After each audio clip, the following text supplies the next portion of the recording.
ৰেচিপিটো জানিবলৈ হ'লে সম্পূৰ্ণকৈ ভিডিঅ'টো চাওক আপোনালোকে। আজি মই বনাইছোঁ ব্ৰেড আৰু চিৰাৰ এটি মিঠৈ। ইয়াত লৈছোঁ মই ব্ৰেড 4খন আৰু চিৰা লৈছোঁ মই এবাটি। চিৰাখিনি 15 মিনিট সময়ৰ বাবে তিয়াই থ'ব। তাৰপিছতে সেইখিনি ভালকৈ চেপি পানীখিনি উলিয়াই দিব আৰু লগতে চেনি লৈছোঁ হাফ কাপ।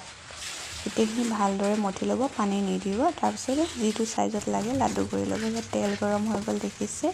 এটা এটাকৈ সম্পূৰ্ণকৈ দি দিম। মিনিমাম আপোনালোকে গেছৰ ফ্লেমটো মিডিয়াম ৰাখিব। তেল গৰম হোৱাৰ পিছতে 3 মিনিট সময় আপোনালোকে ভিতৰত সিজিব লাগিব ন, সেইকাৰণে 3 মিনিট সময় আপোনালোকে ভাজি ল'ব।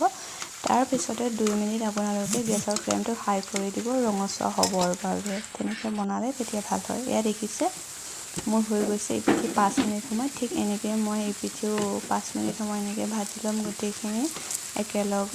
এবাৰ এনেকৈ মোৰ ৰেচিপিটো ট্ৰাই কৰি চাবচোন। গোটেইখিনি এতিয়া মই ছটিয়াই দিছোঁ বাৰু। এয়া দেখিছে হৈ গৈছে ইমান সুন্দৰ। এতিয়া মই 5 মিনিট সময় আকৌ এনেদৰে ভাজি ল'ম।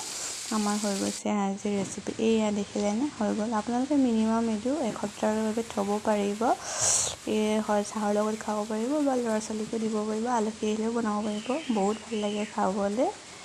ইমান বেছি টান নহয়, বিশেষ অতি সহজতে বনাব পাৰি। ৰেচিপিটো এবাৰ ট্ৰাই কৰি চাব। যদি ভাল লাগে লাইক শ্বেয়াৰ ছাবস্ক্ৰাইব কৰি দিব। আজিলৈ ধন্যবাদ।